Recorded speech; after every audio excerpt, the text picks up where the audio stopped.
Yes, my name is David Benson of Benson HVAC Company. I'm the owner of Benson HVAC Company. Hello, my name is Jonathan Jones Thomas. I'm the owner of FTE Environmental Consulting. My name is Christopher Hughes. I work for Hughes Group. Hello, my name is Jimmy Mata, Senior, and I'm the owner of Aura Construction. My name is Giovanni Azayo with Regio Construction. My name is Zacchaeus Gabrekida, or Zach abbreviation Gabrekida. I am the owner of the company. Zach Cart Our Dam Services. Hi, my name is Pat, and I'm with Diverse Contractors. I'm the CEO, one of the partners of the company. Ramon Abondo, Adept Mechanical. My name is Nikki Jajic, and I'm with Apex Electrical Group. My name is Lynn Simpson. I'm with Lincoln Builders, with General Contractors.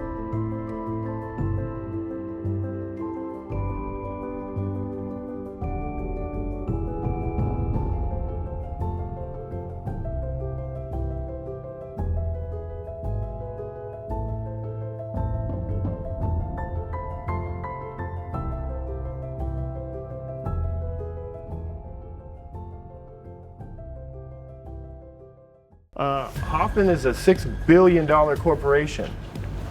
We are looking at, or have around $3 billion or more billion dollars worth of capital improvement projects that we're working on within the Pacific Northwest. And so what our goal is to make sure that you all have the opportunity to be able to participate and hopefully end up with a contract on these projects. And so pay attention. Brent, take us down. Your list is dead on. It is a lot of what we look at too, right? We look for fun, challenging projects that entertain all of that.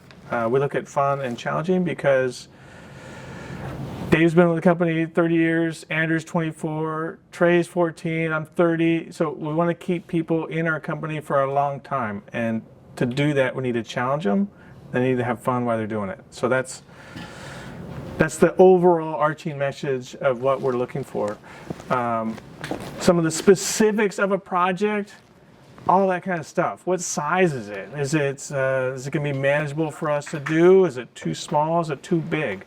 Is it, what's the scope? Is it something that we excel at, or is it something that's better done in another market type? So it's the complexity, that's the challenging. Is it a problem solving? Is it a Rubik's Cube? Can we solve it, right? Do we think we have a good solution, or do we think someone else might have a better solution? We've done the Space Needle, we've done the Central Library. We love just trying to solve these unique challenges. We're here today because we're trying to solve all the water treatment, wastewater treatment, CSO. There's a lot of that work coming up. That's why this is titled Infrastructure Series, because we want to engage you on the infrastructure. We know it's a little unique. It's not commercial. It's not residential. I mean, it's not like housing. It's not so. It's a little bit different. We want you to be successful in that. We want to encourage you to. How can you find ways to participate? Resources. Do we have the resources? And someone already mentioned time, right? Does it fit with the rest of us? Any questions for Hoffman on what would make a project, or how we chase, or when we chase? When do you decide to pass? When do we decide to pass? Great question. It's we pass on something that's maybe not fun, not challenging. That doesn't need our expertise, our collaboration. Is this a new market for you guys? Was it Seattle market or Northwest or? Infrastructure. Infrastructure? No, we've been doing infrastructure a very, very long time. Just most recently, Brightwater, West Point treatment plant, Central Kitsap treatment plant, SeaTac industrial wastewater treatment plant. In the past, Green River, which is down south, Oak Harbor. So quite a bit low. CSOs for the city of Seattle, the Henderson and Genesee. There's some big CSO projects coming up for CSO is a combined sewer overflow. And there's a declaration by the government that says they have to reduce their outflows to the sound. So they have to reduce a direct discharge to the sound. They're limited to like 1 per year.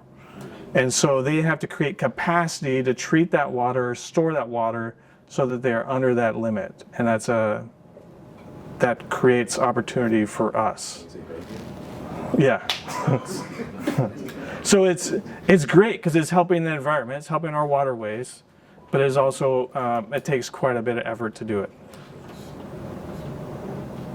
Has anyone here been? Yeah, go ahead. What's your most common challenge that you guys have ran into on this infrastructure treatment stuff? Common challenge, and yeah, we'll hit that one in a little bit on the slide. But in advance, right? It's a lot of them are operational facilities. So who's working at the airport? Yeah, I mean they're not stopping the airplanes, they're not stopping the traffic flow, right? You're having to work around all of them. It is the same thing for, you can imagine all this water flushing down a toilet, storm water, rainwater, whatever it is, it's all continues to flow. Those wastewater treatment plants are 24/7. So there's more opportunities in a dry season on a treatment plant. That's one thing to communicate, is like your opportunities during the summer are more, and your opportunities during the wet season, they are limited in their ability to shut down or affect the processes. So it's good to know that you'll be busier in the summer than you will in the winter. We can keep going. We'll keep going. These are just topics to discuss. So I don't have all the solutions or answers for you all. I'm just putting things up here to help make sure we're hitting things that might be entertaining for you all. Collaboration. So collaborative delivery. What do we chase? Collaborative works, right? We don't chase works where people just want the lowest dollar, or they want to go into the whole market and they don't want a team, they don't want a relationship. And that's not how we build. That's not how we keep our people. So we build it with a relationship, probably number one, before we even build the building, is what we like to do. That relationship will get better as we face challenges and solutions during the project, but it needs to be a collaborative delivery for Hoffman to chase. And those, right, so I just want to talk about the types, make sure we're all clear on the types, right? One is private work, private negotiated work. So lots of opportunities there because there's less restrictions, right? You don't have the public RCWs, the laws that govern how the criteria for how it's built, right? So there's GCCM and heavy civil GCCM. Does anyone not know the difference between those two? Yeah, no, that's good. Okay, on the GCCM, the contractor can self-perform 30% of the work. They need to bid it, right? On a heavy civil GCCM, it's kind of based off the roadways where maybe a lot of civil contractors self-perform their own work. Pacific Power Marine might be one, right? Where they would self-perform all the pile work, so they wanted the ability to self-perform more, and they didn't want to have to bid it. So it's 50% they negotiate self-perform, and then they can bid another 20%, up to 70%.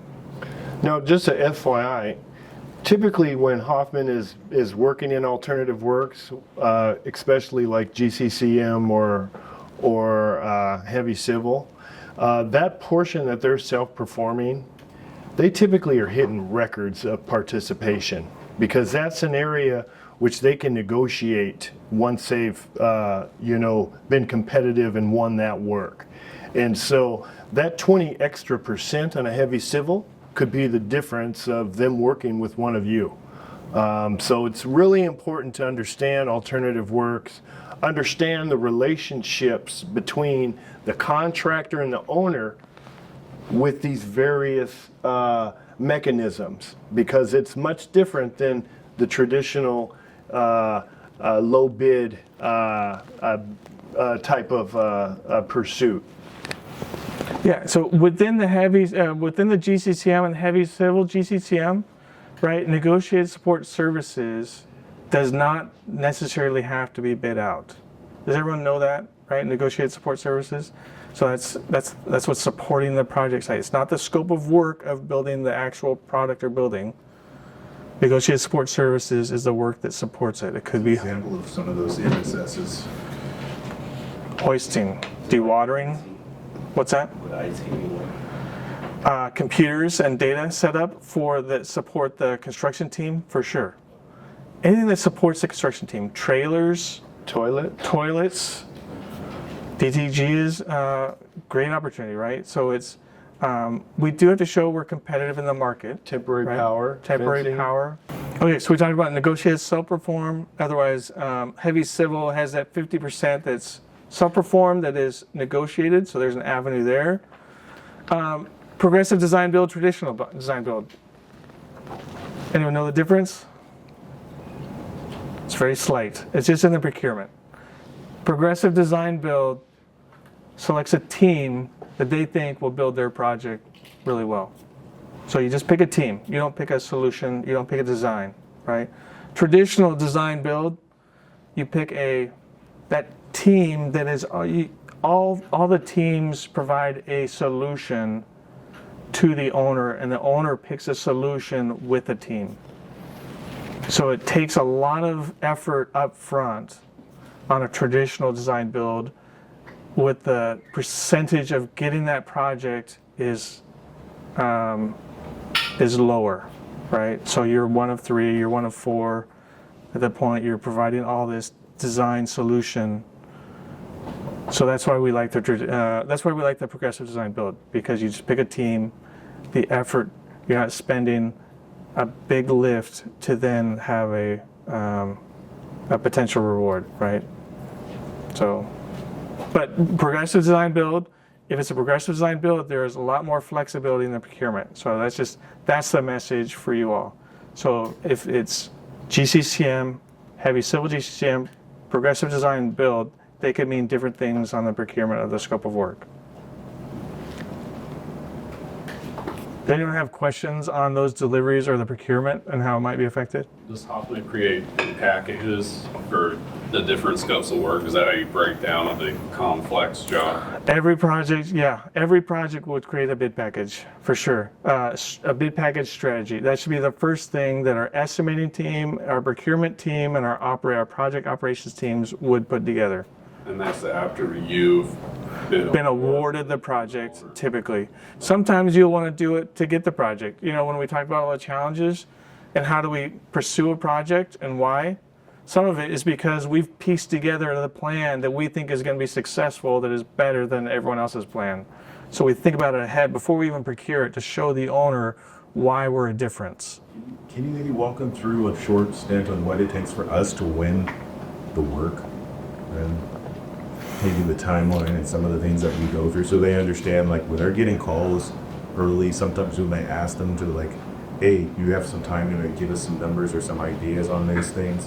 Why we would do that, like 4 or 5 months out, some of those things?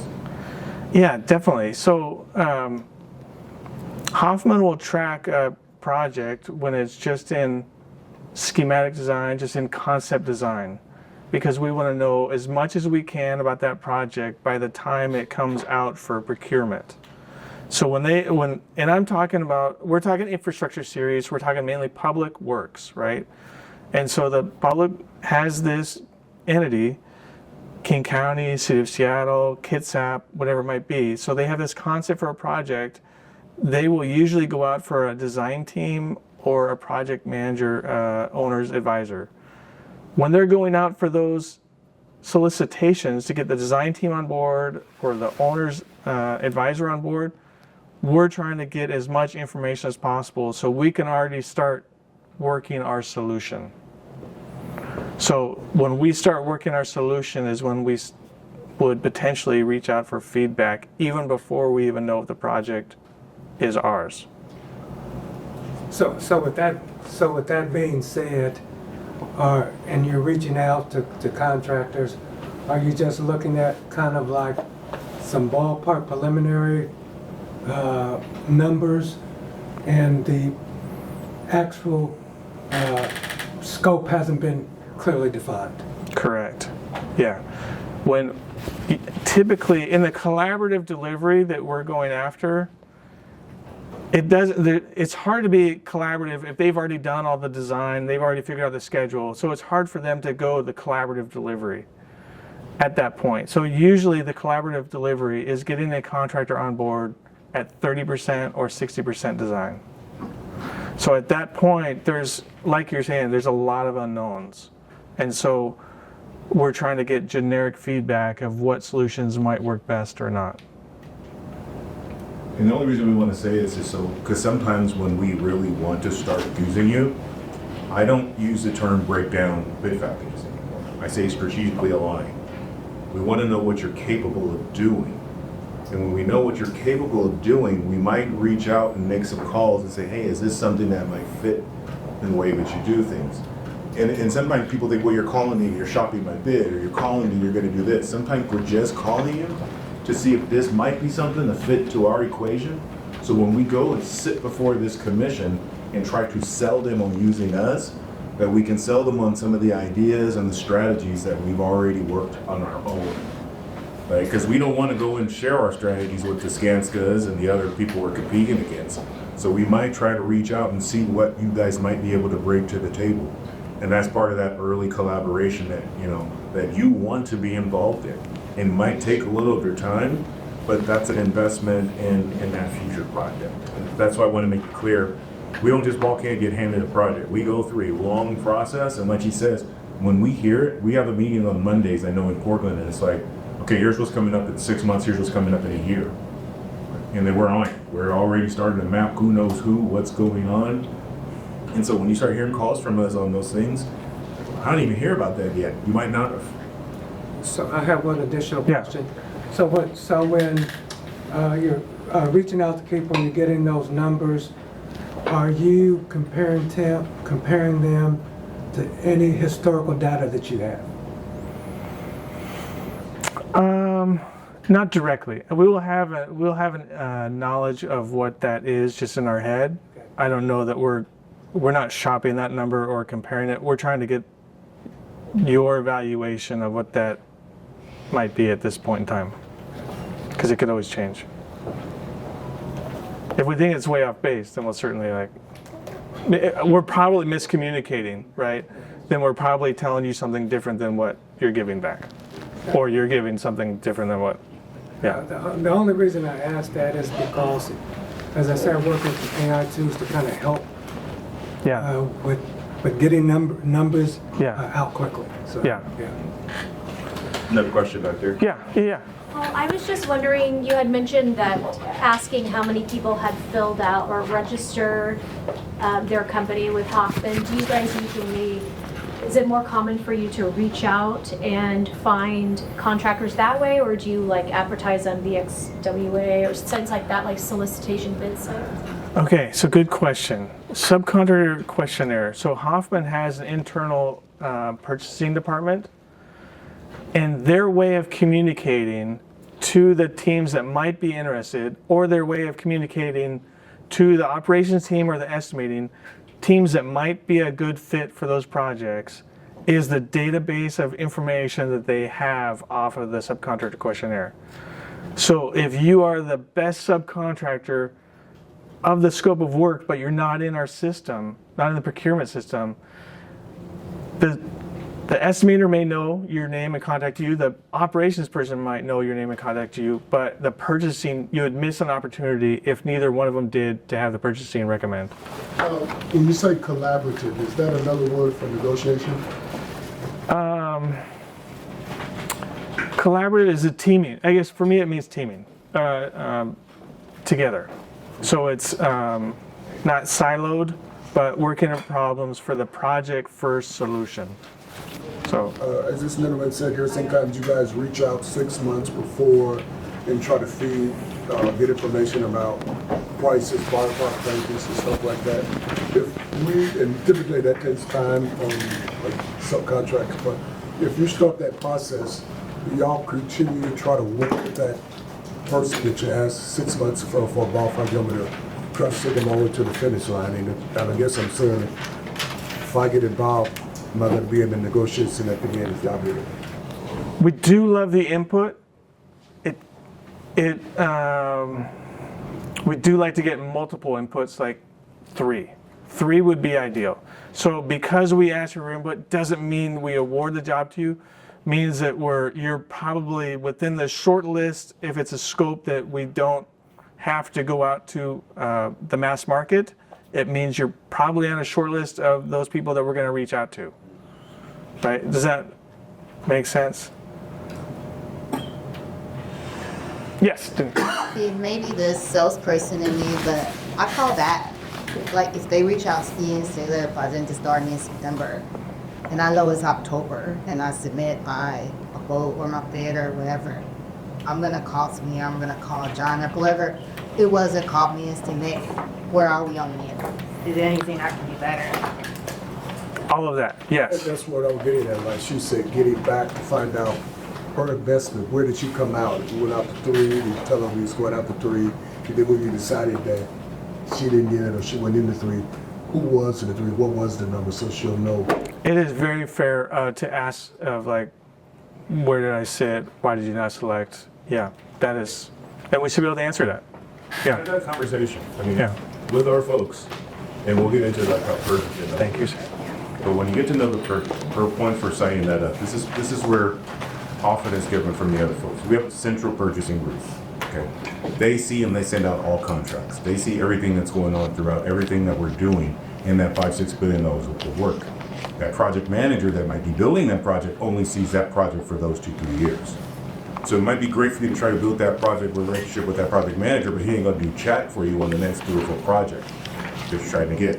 So getting that paperwork, understanding the purchasing department, so you're getting the emails, because they'll call and say, can you handle this much work? No, I can't. Can you handle this much work? Yes, I can. Okay, I'm gonna call this PM and let them know that that's about in your range, and maybe you can work something out. Right? And then you'll have those conversations, and sometimes it's like, nah, you don't have the time for that. I'm like, okay, cool, we just wanted to chat. Or, yeah, we can give you some numbers. We're not promising anything, but we're just curious what your numbers might be, if that might fit into what we're trying to do.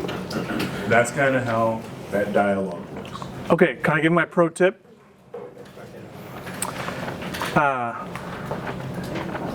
The estimate, like all projects go through estimating. Estimating is a great contact, like Travis, right? It's a great contact because he will see all the water treatment plants coming through, right? Each one could have a different operations manager or something like that. So you could know one operations manager, they will roughly know about another project, but Travis would know more details about all of them, okay? So, but once you know Travis as a central point of contact, he'll give you that pinpoint of data of like, when do I want to check in on this project? Then you could set that email reminder or whatever it is, or phone call reminder to hit up the operations manager like Trey earlier on this, in December, I want to follow up. And then Trey will either give you an updated time frame or tell you the next steps. Just some more conversation pieces, right? I love this. This is exactly what we want, is just the dialogue back and forth and the questions. Things that, like you're looking at, you want to be successful. Like, we don't want to chase a project and it's not likely to get money, right? So sometimes it's a pro forma for a residential project and it's just not going to work out. The cost versus the rent is not going to work.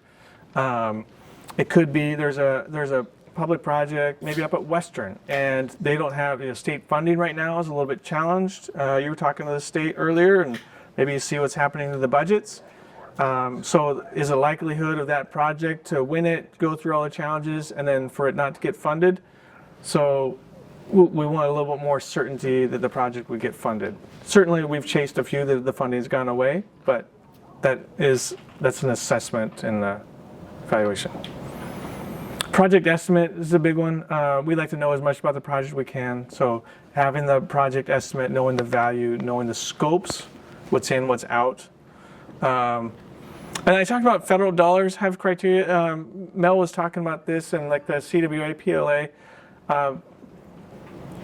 Look for federal dollars, right, in the prevailing wage, because federal dollars can make a difference in some of the, now, is it going to affect anyone here? I'm not sure, but it could be a Davis-Bacon job versus a prevailing wage, right? It could be that there's BABA requirements where it's Build America, Buy America. So if we asked you for a price and you got that price from a steel supplier that was getting it from China, that's not going to be any good because you have to buy that steel in the U.S.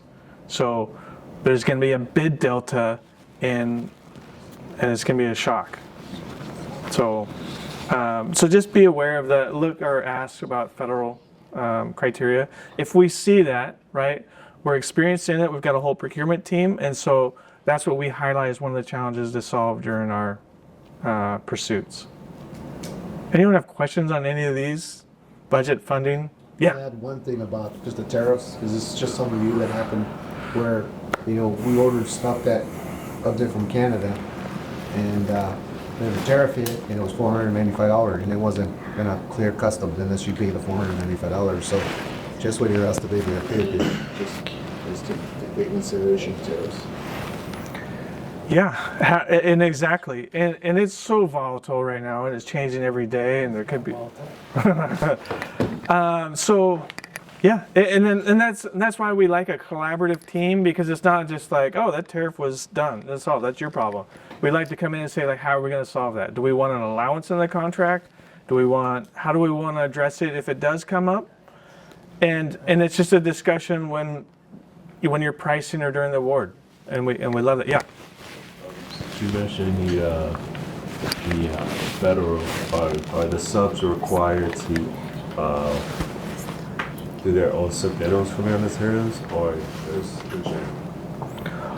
So all the subcontractors performing the scope of work would submit their submittals to the general. The general would review them for compliance and schedule, sequence, and then would submit them to the design team. Design team would then run them back through the general to the subcontractor. Yeah. So we'll get into it a little bit. There's a lot. Some of this infrastructure work has a lot of paperwork, and so it's just something to consider. I have a question. Yeah. You spoke earlier about the CSOs being limited to one overflow annually. Yeah. Right? Yeah. Is that a federal mandate? You said it came from the government. Second part of the question: are those federal dollars that are associated with those projects? Not always. Not always. So it's I believe it's the Department of Ecology, right, that has that. So that would be federal, but they didn't necessarily pass along money with a requirement. So the jurisdictions have to either submit bonds or raise rates or just take their normal collection and allocate their capital projects for those upgrades. Thank you. Thank you if you're in King County paying those, because there's some big projects coming up. So there's mouth of the Duwamish project. It should come out fairly soon. They're advertising it as $1.4 billion. There's like 3 bundles with that. They have the conveyance bundle with that, and then they have another Chelan CSO part of that, and that Chelan is another $400 million. So it's quite a bit of work. Yeah. What type of are those GCCM, or what are they? They are heavy civil GCCM. Yeah. So the contractor on those can self-perform negotiated 50%, bid 20%, and then the other 30%. But it doesn't mean they can. Doesn't mean they will. Just means that's their maximum. And as many large general contractors like Hoffman can submit to the county in an attempt to win that job. Yeah. It'll be a dogfight for sure. Some big projects right now, so it's good. Good for the economy too, local stuff. Okay, let's go. Obviously, someone mentioned before this timeline, project timeline. Does it fit with current workload and feasibility? We've had some great projects we would not have been able to pursue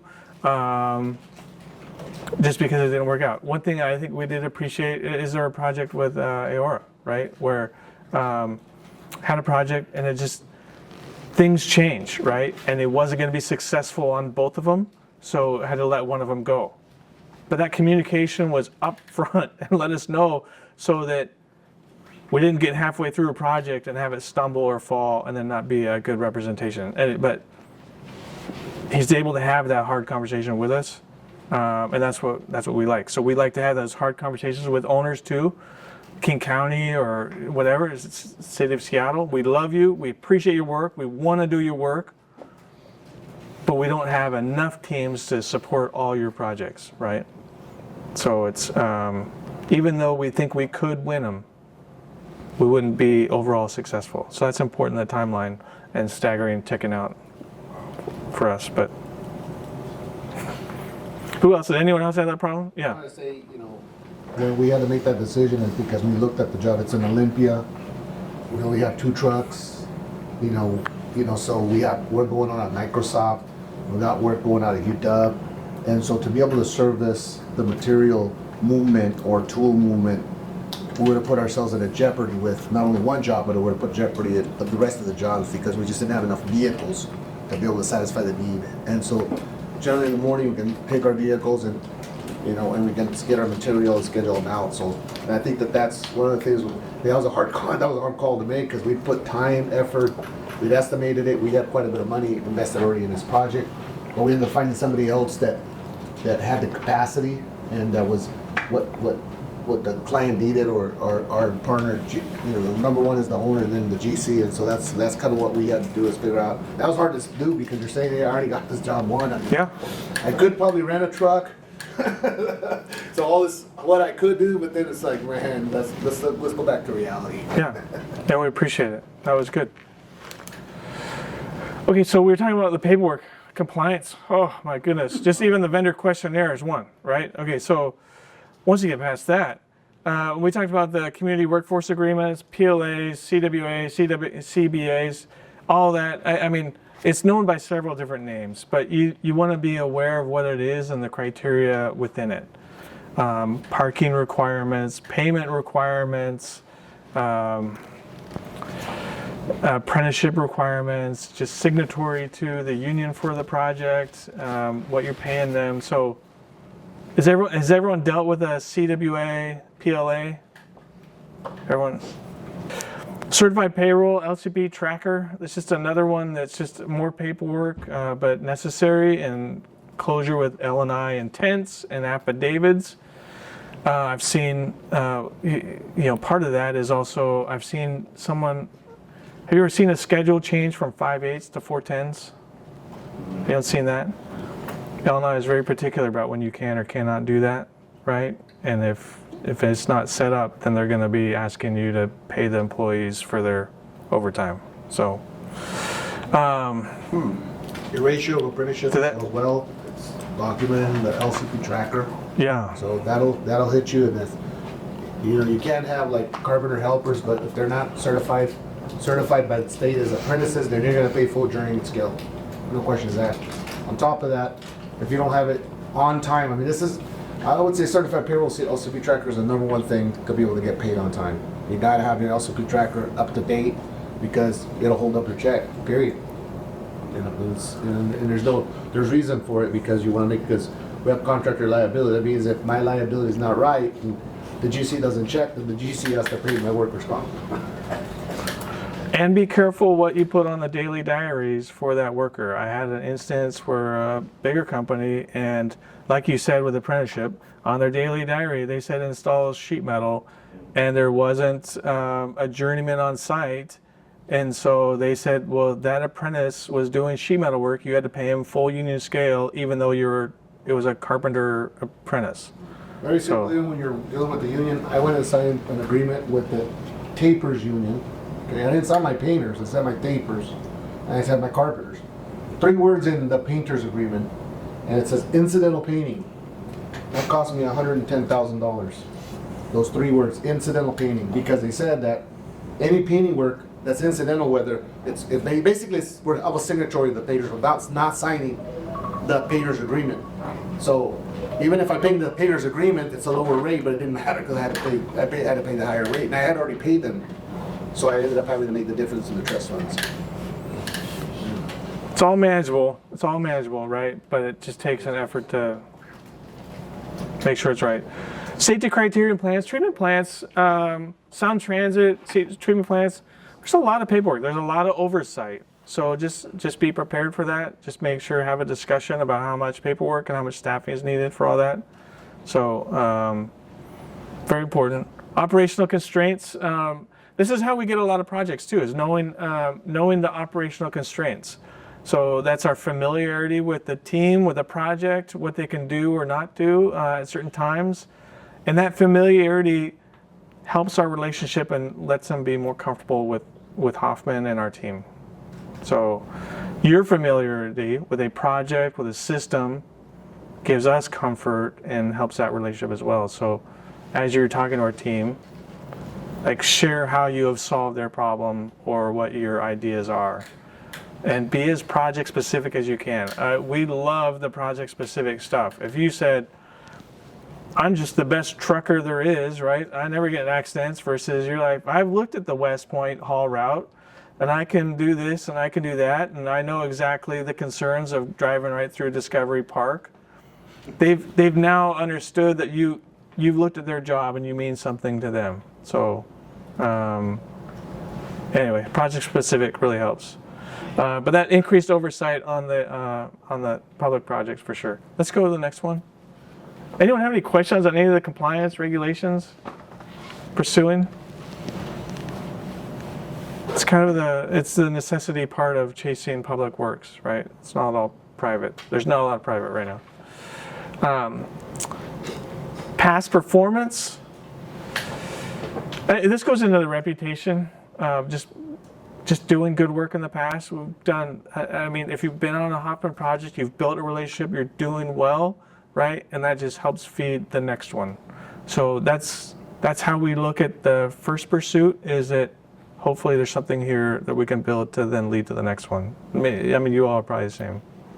I got a question. You talked about the Department of Ecology, and I'm wondering what the relationship is between Hoffman and the Department of Ecology, and violations or anything like that. How is that relationship? So we're a little independent. So that would be probably through the owner. It would definitely be through the owner. So the owner is operating the facility, and actually as an operator, you're licensed in that, and we are not. So we can't even operate a facility, CSO or treatment plant, unless it's clean water. If they do have a discharge because of something that we did in the treatment plant, that would be elevated to a safety level review of a significant event, right? And so, so our relationship would be, the ecology would find the owner, and then they would potentially pass that down and then have a discussion with a team about what are we doing, what do we need to do better. So,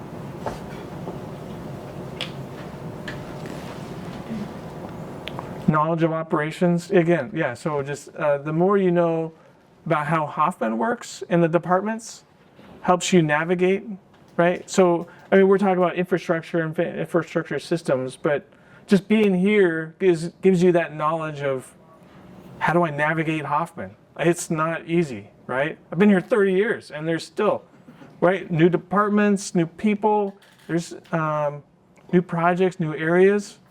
So, learn as much as you can. Use it to your advantage. Rick, can I use some more on the, I think, because I'm going to speak on my experience, right? Because I'm a proud Latino business owner, and I've always stood on my 2 feet, and you know what I'm talking about. Sometimes you're saying, man, I don't really want to be that person to call the project manager or the president when having some issues, or man, the material just didn't get on time. You're gonna have those thoughts, but I'll tell you, if you go have those conversations, you get it off your chest a lot faster. You'll get it off your stress level a lot faster. We hardly sleep sometimes with the stress. You'll be able to maybe get an extra hour of sleep. But that's one thing that I have found, is just, hey, say how it is. It sucks. I mean, they're not gonna be happy about it, but it just sets the tone in making sure that they know that. At least they know that you're always going to be truthful, or there's not going to be hate. Then I messed up. I slipped by. There was a week I didn't buy the material that cost us another month. I don't know what to tell you, man. Other than that's the truth. And so I had to learn to not feel bad about it. Or even payments. Oh man, I don't really want to make the call above, the project manager, but that's why we have the president here, the 2 vice presidents, and I have to tell you, I've had to use that number before. I'm called in and. Because there's bills that need to be paid. And so, just being transparent with that, I just want to speak on kind of how my experience has been. And one is feeling like, hey, that's when I'm having to hate that call, but then again, the way that they've handled it just hasn't felt better. Definitely. Being able to have a hard conversation is very, very important, and we appreciate it, right? There's no ill will, right? If he calls someone because some process or something is not working downstream, that's fine. We could improve, right? We want to hear that, and if it's not solved at a low level, then it should move up. What you had a question at the end? Pat. Yeah, so you have the two, like, on the previous, Yeah. but it was like, you guys have like project closeout meeting and all. I know that's like an extra step for like, but it has to go along with like reviews. I think it's like how the project went for you and how it went for us, so that we're working together. Like, because we would like to continue that relationship, but if there's some kind of incident that occurs in the project, it's good to make it aware, and I know we do as we go along, but overall, like when you're evaluating, like, oh, do we want to use those guys again? Because we had this going on, well, what caused that incident or whatever. I think it's good to have some kind of a closeout, like, you know, we agreed that maybe there was something that went on, but what was the reasoning? Will it happen again in the future with you guys? Or, you know, I guess, like I said, it just goes along with what I think assessing who you're going to put on the project. Or It goes into that communication. Yeah, the team needs a good communication, and being already in a project and having that experience gives you that interview for the next one, that you can have those conversations, and that afterwards you can call them up and say, we're looking to improve, or like, by the way, here's some things that, you know, can you improve, right? That's fine. Yeah, we love it. Maybe we can't change some aspects, or we can explain them, and then we can elevate them to see if they can change. But I appreciate that. Yeah, if there's anyone that's... So Yeah. what's your retainage policy? Retainage as far as on the contract value? Typically, we follow the owner requirements, and the owner's typical 5%. I'm going to say Coleman Dock was 0 because of it was a federal Coleman Dock, but typically owners are withholding 5%. For what period? Yeah, good question. Yeah. You know, the end of the job. Yeah. Years. So the importance of that question is like we're doing right now. You got that broke into, like, this is what we're doing to think about if you even want to chase this project. Next week we get into like other parts of it, like bidding and stuff like that. Those are those questions. What's the retainage? You got to ask that up front. What are you asking for? Okay, if that's your retainage, what are you doing for mobilization? What can I get up front, right? So these are those conversations and these are those relationships that you got to decide if you want to work with us or whoever ahead of time. These are all these questions you got to decide, am I going to do business with this group or not? If it's that same project manager that was an asshole to me the last time, I don't want to work with you. And y'all, that's your decision, right? That's you guys, that's your business. It's hard for us to like, oh, well, we'll get you a better project manager. And we'll work on them. But, you know, we can talk and we can try to help there with that. But that's you guys going, nah, I don't have a good relationship with that team. I don't want to work on that project. Thank you, Rebecca. Let's look at the next one. In other words, but have these conversations. Ask about retainage. Ask how deep that LCP tracker is. Ask if there's liquidated damages. This is that part of us trying to help you know what you don't know. It's okay before these hit, ask all these questions, because if it don't feel good, use your gut. Okay.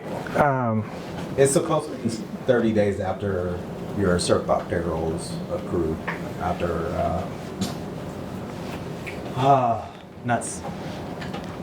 the affidavit, sorry. Affidavit, what is been approved after 30 days. It's supposed to be the 5% retained. It's supposed to be. Yeah, typically it really depends on your trade.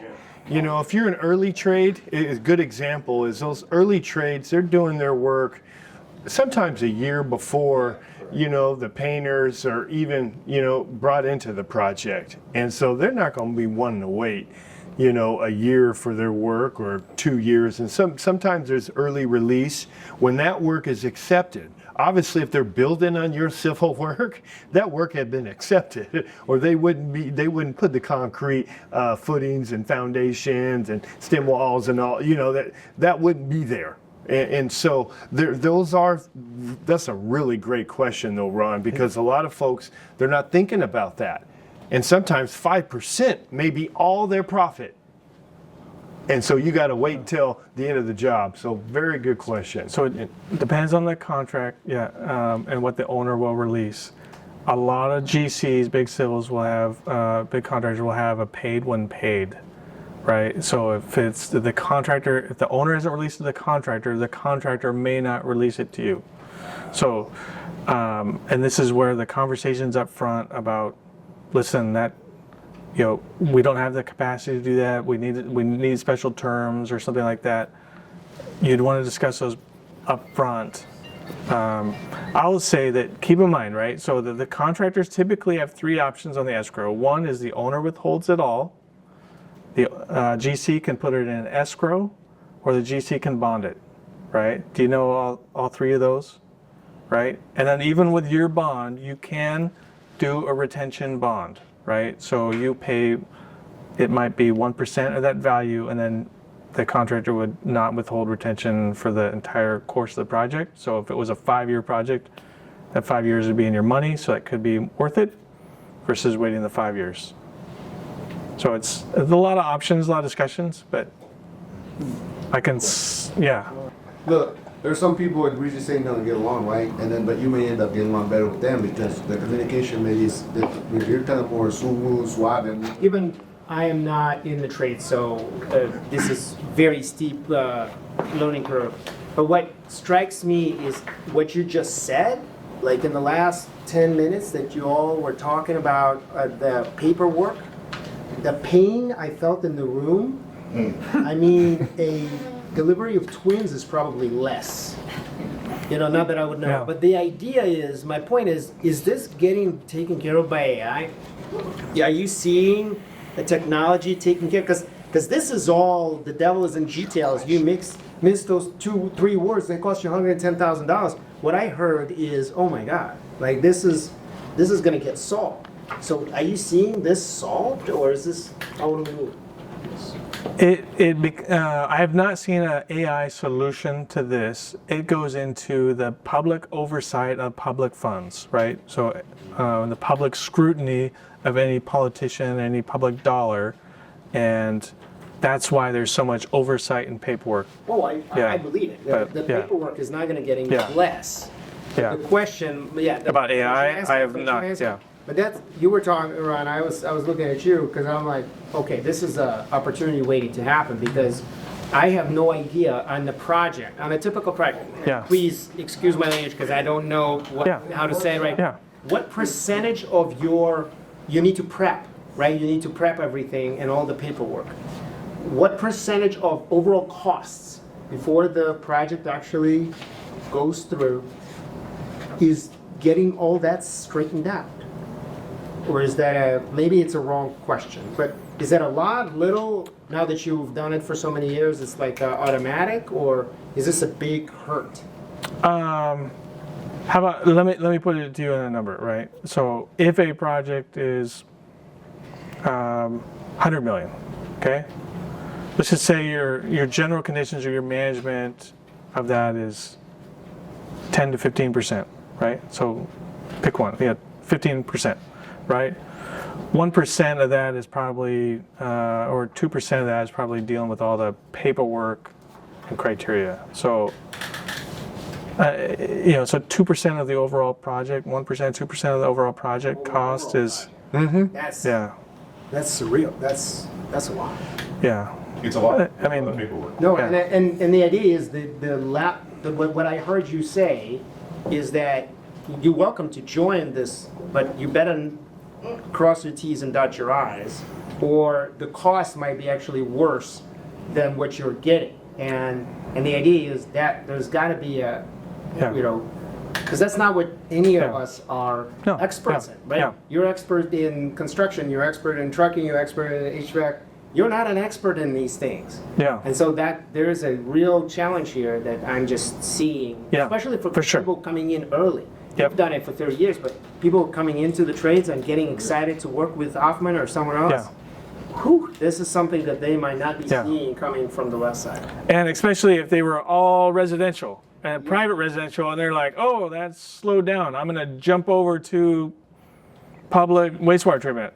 And all of a sudden they think that it's like public residential or private residential, and it's not. So that's why the intent of the meeting, the outreach, and what Jimmy does, and what Dan and Mel do. Yeah. Can we have a comment? Dan's so sought after, and myself for what we do, is we sit with small businesses on the regular, and the first thing we look at is who's running your back office. Because if you don't have somebody running your back office, you don't have a business. Talk to me. It just doesn't happen. American That guy, wife takes care of everything behind the scenes. That's why they're still in business. She takes care About of the paperwork? the phone calls, the expenses, the receipts, the tracking. She's on his ass on a regular where you at. But that's what makes it work. Gotta have that. So find those resources that can help you build it out. And that's when you can reach into Hoffman and you can ask. You say, hey, can you help me better understand what's going on with this scope? Hey, can you help me understand how to do this LCP tracker? We will help you figure that stuff out. Can you help me understand what's going on with these terms for tracking, for sustainability? You guys know how to track your sustainability goals? What's going on with your lead, your products, your material handler data sheet? All of that stuff is why you need some strong support. So there is some AI called Crunch that does the document stuff, but that stuff's expensive. Autodesk is another program that helps you manage your jobs. That's what we use. A lot of people use Procore. I mean, you can get access once you get some of these jobs. And so, but I would say technology hasn't caught up to the construction industry as fast because you still got a lot of baby boomers, or you just got the millennials and the X generation. I mean, the X generation, millennials, and Z generation taking it on and figuring out. You got Dusty, the robot that does your layout now. So, there's introduction to some AI and PDF and so. But some of that stuff, these are numbers, and those numbers need to be spot on. I mean, we just talked about ChatGTP, the number 5, that's 100% math. We'll see. But there is some human effort that needs to go into it. And I think that if you start, like job order contract, that's why, as a policy, it's very important that we continue to expand job order contract opportunity. That's where I learned, how to do most of the paperwork. If DPT are like people that'll lie to you. if any of you are concerned about that paperwork process, start small, right? Just start small with this, and it'll be a lot of effort, but you'll get all the lessons, right, and all the processes without the big risk, right? So that's fine. And once you've done it the first time, you kind of understand. Yeah, from experience. Yeah, to run a project for a government project has changed so much over the last 50 years. Back in the day, you could have a superintendent, a foreman, and some trades folks, and you wouldn't have many people in the site office. Nowadays, you got 2 or 3 site offices because you have personnel, you got management personnel, you got administrative personnel, you got MEP personnel, you got safety personnel, you got BIM personnel. And so you have a lot of overhead on these projects. And so that 1% to 2% that he was talking about, it transfers over to you as a sub because you are also held to that administrative expectations. Go ahead, Brent. This one was location, right? It's just how does it affect our pursuits, right? The travel is, and like Jimmy mentioned, like going down to Olympia, or it could be going up to Central Kitsap's not an ideal location for us. It needs finding someone over there. For a lot of our staff, might not be ideal for some of the market traveling over there. But management, labor availability, do we have the staffing and labor to manage a project? So it could be that if we're full and we like to be full, and once we get full, then it's hard to chase a little bit more. So, yeah. Management, labor ready. Could you talk a little bit about Hoffman Construction's commitment to minority contractors? If there is. Tell me more about your commitment, like percentages, like relationships. Statements that Hoffman Construction might have that's like a blanket board thing. Yeah, we are committed to blah, blah, blah, blah. Can I defer to Mel to give? My statement is pretty simple. Everybody's in, nobody's out. Well, I like that. That's a good Everybody's statement. in, nobody's out. I like you that. can work, I will find this place for you on our jobs. Sounds good. You want to hear that again? I like it. take 2. Everybody's in, nobody's out. Let's go. All right. It's why we're here. Yeah, that's why we're doing this. Why we come to our office. Market trajectory, so for you all, you could be thinking, do I get into the treatment plant? Is it sustainable? Is there just one treatment plant, or is there one CSO? there's quite a bit of work in treatment plants coming up, right? So Combined and sewer overflow. Oh, combined sewer overflow. So it's in Seattle, they have the storm and the sewer combined, and so before it goes to the sound, it needs to be either treated. So you got one in Genesee, you got one off of North Henderson. 52 of us. There's 52 of them in King County. Yeah. A series of underground network pipes. And the excess, the daily flow can reach over 500 million gallons a day. Overflowing. Just okay. So between, I'll tell you, there's upcoming work at Everett, there's upcoming work in Bellingham, there's upcoming work at Brightwater, South Plant for King County. So quite a bit. Vancouver, Washington, if anywhere down there, has another one coming up. So, and there, a lot of them are changing to collaborative delivery. So before, maybe they were more lump sum, right? Market that we didn't play in as much. A lot of them are transferring over to collaborative delivery. Not many transferring over to progressive design build yet. That could be the future. But anyway. So there's a market there for it. And Sound Transit, right? Sound Transit has ST3 money, which is there's a big project coming up, operations maintenance facility in Federal Way, another $1 billion project, right? And then there's another, if that goes well, I think there's a north base that's basically a match of that same project. So, so market conditions affect the decisions, right? Is there too much competition? Is there not enough, right? So we like the competition levels in the treatment plant business right now. We think we fit well. We think the market is perfect. So we like to set ourselves apart in the market. So we think we're doing that. Anyone have questions on locations? Where will you guys not go? Washington? We'll go everywhere in Washington. Yeah. So right now, maybe someone mentioned it before, Hoffman has offices in Boise, Portland, Phoenix. We've got a major project in Texas and San Jose. In addition to this office here in Washington.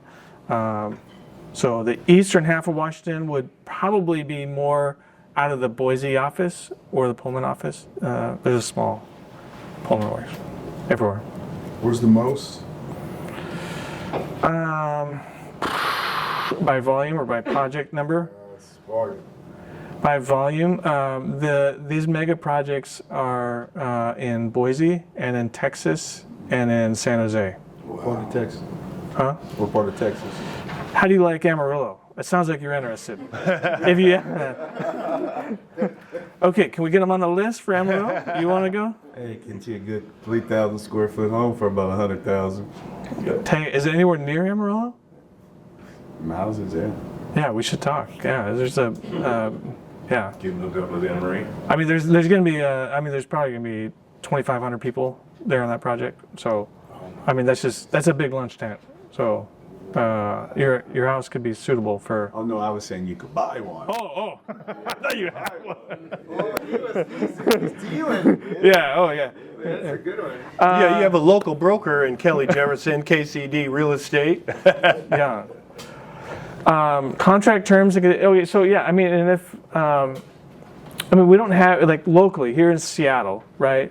We don't have one of those 2,500 worker projects, right? But these other locations, if you're in one of these other locations, Boise, Amarillo, Texas, San Jose, then there's a lot more opportunities for 2,500 workers. So, contract terms and conditions. Yeah, someone mentioned payment terms. Oh boy, we've got a project coming up for Boeing, and their terms are their terms, and it's 90 days. 90 days. So, but that's them. That's their corporate, and they do that across the whole nation. They don't change for anybody, but and then for us to do different, like, would have to be a discussion. So it's usually the paid when someone mentioned that. It's paid plus 7. Liability insurance requirements, we talked about that. Liquidated damages. Does anyone like liquidated damages? Can you explain what that is? Liquidated damages is if you guarantee me you're going to finish on the 1st of January, every day you're not finished on 1st of January, you would pay me $1,000 for my having to deal with it not finished. Liquidated damages are a good thing. It is a capped, usually the other option to liquidated damages is an uncapped damage. And so we like to have a cap or a known value of what you're going to sign up for.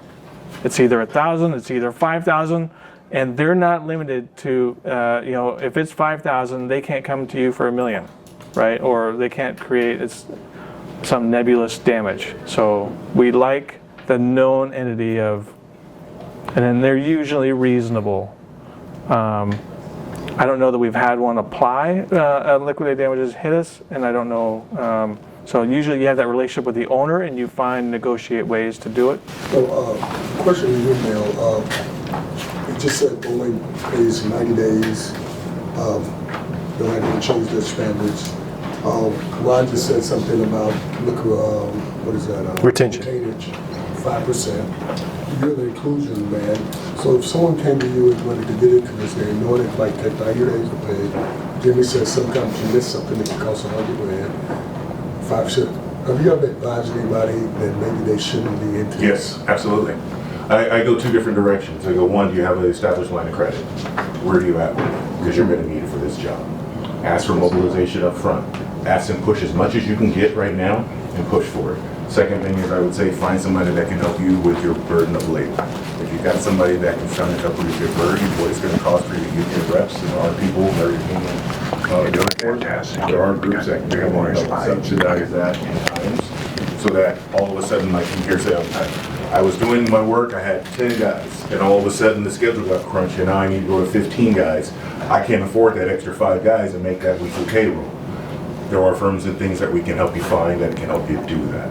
But tell the firm right now, I work with firms that have been in business 10, 15 years and have 0 line of credit. I would tell them, don't case this down. I'll be 100% honest with you on whether you should do it or not. And same with, who the project manager is. I'm like, I know that project manager, give him the 3% asshole tax. I'll tell you. Because sometimes it can only do so much, right? We got a superintendent that's great, cranking, building, they're not gonna pull them. We can work with them and we'll try to make things better for you. But the best thing I can do is make sure you know what you're walking into and try to come alongside you to help you through it. Yeah. Why is factoring not very common in this industry, in the Seattle area? Factoring? Factoring, like buying receivables? Yeah. It's risky. And a lot of factoring companies don't want to play with the construction industry because they know how risk it is. There's times where you just don't get paid. Project loses funding. But there are factors out there, but it's like predatory lending. And so you really have to be careful. Jimmy could write a book on what it takes to keep a $1 million construction company alive. And sometimes it's a credit card. You hear me? Cheaper than the trust funds. Resolution path is usually in the documents. It's not a big factor in the decision to go or no go, but just take a look at what it is. And but a lot of times Jimmy can solve it with just by elevating on one level, and then that usually solves most of the problems. But yeah, I just think Mel made a good point about mobilization. A lot of people forget about mobilization because it's upfront money that you need to start the project. So just put that in the back of your head. I think with the mobilization in the commercial market, it's your relationships with the contractors. When you're first starting out, they don't know you. They're not going to give you mobilization. It's a commercial market. It just doesn't. Yeah. I've been at this for 9 years. I started, I would have flown business class because I started a union, and so I would have got a big ass F. I would say that some of the stuff that I'm sure it's not really to scare people because we're still around, but factoring, we look for factories. Yeah, I was just curious. Yeah, and I would say, but once you build that relationship with the contractors, that's why when you start these jobs, some of them, I remember when I started, I wanted that $1 million job. I couldn't wait to get that $1 million job, and I got the $1 million job during COVID, and it was the worst nightmare of my life. Right? Now we got a second $1 million job. We learned from the first one, and yes, we made the margins were still small, but it's got us better. So all the stuff that we've gone through, and that's why with the Northwest Minority Builders Alliance, and we share these stories, right? Because as long as we got to know what we're going to get into, and I think that's what with Mel, there's been times where we've been told, hey man, this is going to be a risky job. I took a job at the UW. That sucker was a $500,000 painting job, and I never crewed up painting that fast. And the job that I ended up taking, I mean, you don't know until you get into it.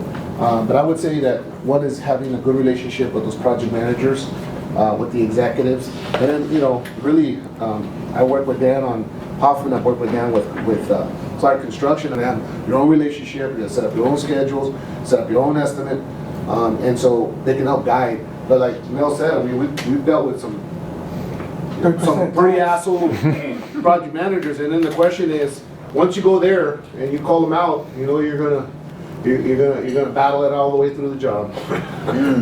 Just on the mold for you guys. That's why we're having this series and conversation, because when we're talking about infrastructure in these public projects, I've had these conversations with Sound Transit, with the port, with the county. These are conversations that as diverse professionals have behind the scenes. And we put in that mobilization, and we make sure they know that that's what's necessary to make you all successful. So if you run across a project and somebody's telling you there's no mobilization, reach out to me. Let's find you, let me go through the contract, let's look and see. And if it is an issue, I will go to that jurisdiction and say, you're hurting your own program by not making sure that's available for my Hoffman team to be able to provide. Because there really isn't much of a reason anymore. That's a standard thing now that we look to is, give me my mobilization so I can get started.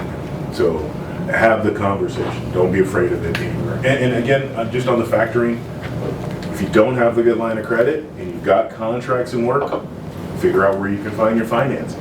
It might not be the best percentages, but if it keeps you going in order to really grow your business, then it's worthwhile. And especially if it stops you from screwing up a project schedule for our team. You were mentioning joint ventures earlier, or teaming. So that could be an option as we're deciding whether to pursue or not pursue, or who we pursue with, right? So ultimately, we want to team with whoever's going to give us the best opportunity to win that job, right? And so, if we can't get it ourselves, ourselves will be number one. Teaming with someone else that gives us the best opportunity would be number two. And then, as we're finding someone to team with, right, we want to make sure we're aligned in company cultures and type and execution of the project. It's really hard to execute a project when someone's focused on one thing that the other one is not, and they're competing against each other. So, and then you have to figure out the splits. Is it 50-50? Is it 70-30? What's that split? And then there's a lot that goes in with it. So it's joint ventures is not something we take lightly, and yeah. So you guys would rather do teaming agreements than joint ventures? So teaming agreements would be, so keep in mind, like on the types, GCCM, heavy civil GCCM, and progressive design build. Progressive design build, we can award contracts, right? So a teaming agreement would work a lot easier on progressive design build. On a GCCM, right, usually we have to bid all the cost of work, but we could have maybe a teaming agreement on the NSS. But we couldn't have a teaming agreement on the cost of work stuff. On a heavy civil GCCM, we can only have a teaming agreement for that portion within our negotiated self-perform. Does that make sense? So the teaming agreement is different and it changes. And the statutes are what drives why we wouldn't either JV or have you direct sub something right out of the gate. It's complicated, but.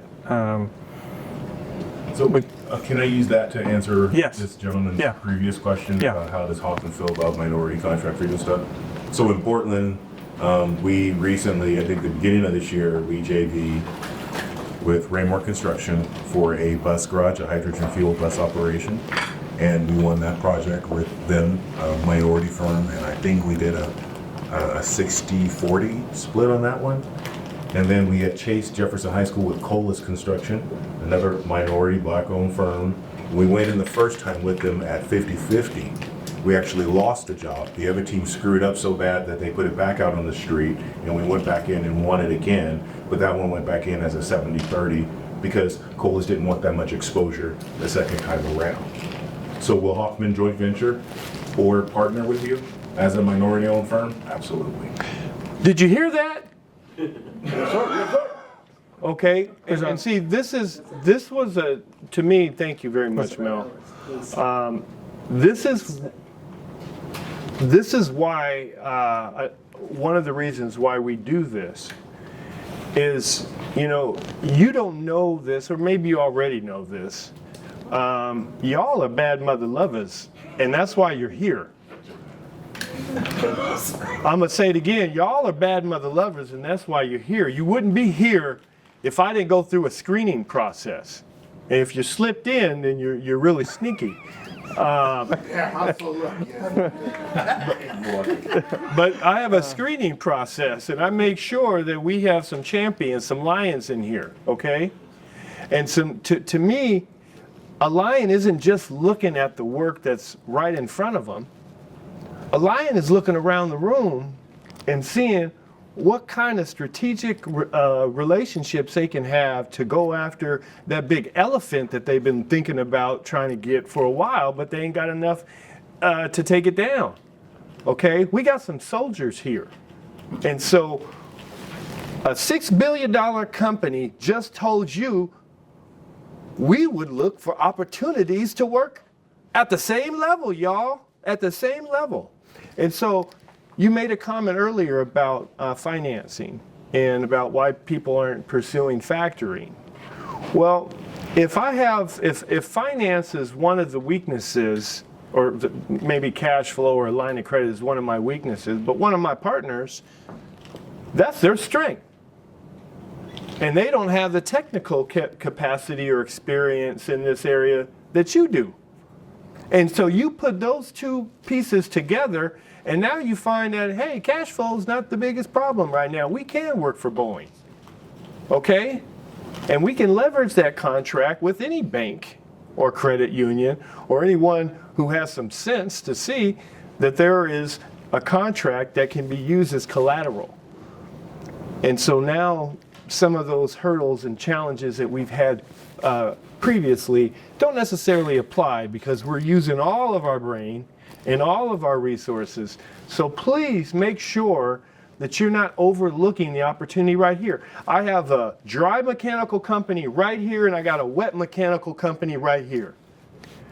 Do I need to say the obvious? No. To put that on a tagline.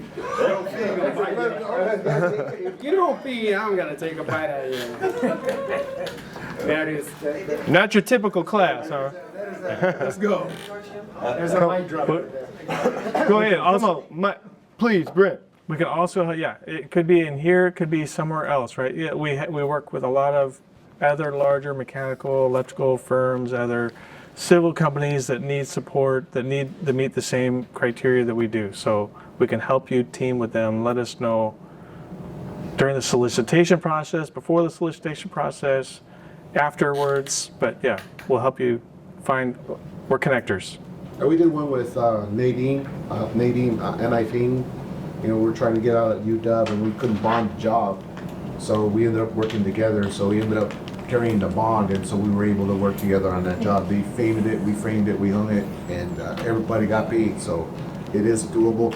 I think for me, what's important about this class is at least getting to know our business, how it operates. I was trying to help a contractor, and I brought him in a job order contract, and he tried to charge me $175 an hour. I said, man, I don't even make that much from the city. Thank God it was just a small job. Because I didn't want to get into a battle with the guy because, I wanted to choke him, but, but here's what we landed. I paid him, in her because there's no way I can get $175 an hour for T&M. It just doesn't work that way. But later on, a couple of years later down the road, he said, I apologize, right? So I think one is bringing ourselves up to the same knowledge. And then from there, it's easier to be able to negotiate and be able to figure out, does it make sense to be able to come together. Like I just, Rojas Glastering, I met him at the Northwest Minority Builders Alliance. He just finished a job for me last night. Some stucco work, looks beautiful. GC, at least Crutcher Lewis is happy. Fred Hutch is happy. I'm happy. We're both going to get paid. So, all right. Thank you for your service. Okay, so maybe it's one more slide. There's this one and then a question slide. So just So we weigh the risks and the opportunity, but our goal is the relationship. So it's not the project, it's the relationship and the next project. It's always our goal. So all these things coming out, our pursuit is leading to another pursuit. So, and it could be for you all too. Like you could work with a team, you could provide a number, provide all that effort, and it could not work out. It cannot turn into a project, but it's a step towards the next one that we really appreciate. And then 9 times out of 10, I think it does work out overall. Any questions? Gosh, I love the dialogue and the feedback input. Yeah. You know, the most important thing, individual, I want to know, do you have a sales department? Do we have a sales department? We have a marketing department, yes. Yeah, yeah. That's what I was thinking. That's the key, the individual. They, yeah, it's interesting, but they don't go out and get the work. They help the project team go get the work.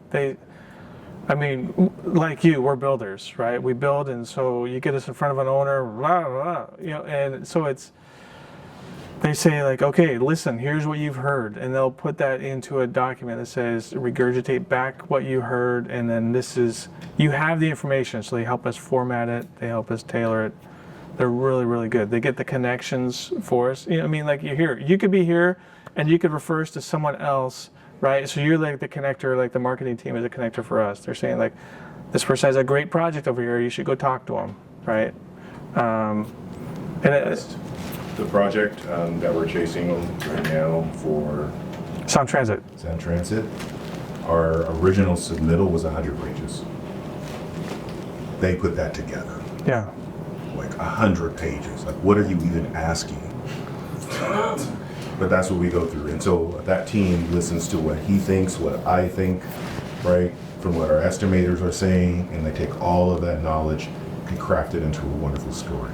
They are invaluable. They are really, really good at. Isn't that proposals? That is our proposals. Yeah, typically those big proposals are in 5 sections. They want to know about your company experience. They want to know about your team experience. They want to have past projects that align with the project that you're proposing on. Obviously, there's a cost that's typically involved. Safety can be an issue. And if you're in a region that really cares about communities of color, that can be also a part of their evaluation. So those contractors that have strong relationships with us, community contractors, they're going to have better chance of working with the government than those firms that aren't socially responsible. So they keep track of all the things you have on the list there beforehand, right? They keep track of like what the timeline is, what the contract is, what the delivery type is, and they keep that in the forefront, and they kind of hold us to that. And then they, I had one more thing there, but I forgot what it was. But we're the strongest marketers for them. Well, yeah. You know, I got to tell you, for us, I mean, I think that how the GC treats you, it's a small minority world. There's not very many of us in the construction industry, especially when it comes to union. But you know, for me, it's like we have a good experience with the contractor. Hey, you know, you get to talk to the port commissioners, you get to talk to the port director. Today we were on the phone with the governor's office talking about, you know, the Northwest Minority Builders Alliance, about what kind of GCs we want them to pursue and what they're looking for. There's a contractor right now that I won't work for him at the airport. You know, he's a jerk, and they have that attitude, and so, you know, yeah, I wasn't scared to give you the name. And so how they treat you, really, it's how, you know, they're going to be marketed. And for us, even Coleman Docks, that was I went to a meeting in 2019 like this, and never in my dream would I thought we would have been on that job, because I was working for someone else. And you know, several years later, we ended up on that job. And I mean, it was a great job. I mean, it's a signature job, so we were able to write a letter in support of the organization as a Hoffman, because we'd rather have Hoffman have that job than someone we ever work with, or because it's going to give us opportunity as well, right? If they end up landing, it may not. It doesn't members. Yeah. And I'd say this last one is just know your strengths, focus on them. Don't waste energy on projects that you don't meet your criteria. But do know that things do change. So if it doesn't fit your timeline, stay in touch with it just to make sure it doesn't, right? Like that 5-minute, 2-minute phone call or touch, that schedule could change, so it could work in your favor, or your prior project could fall through, and so then it falls in your favor. So that 1 or 2 minute call, just to keep in touch on the time frame, helps that relationship, helps stay in touch on ones that, if schedule was the only reason that it didn't work, stay in touch.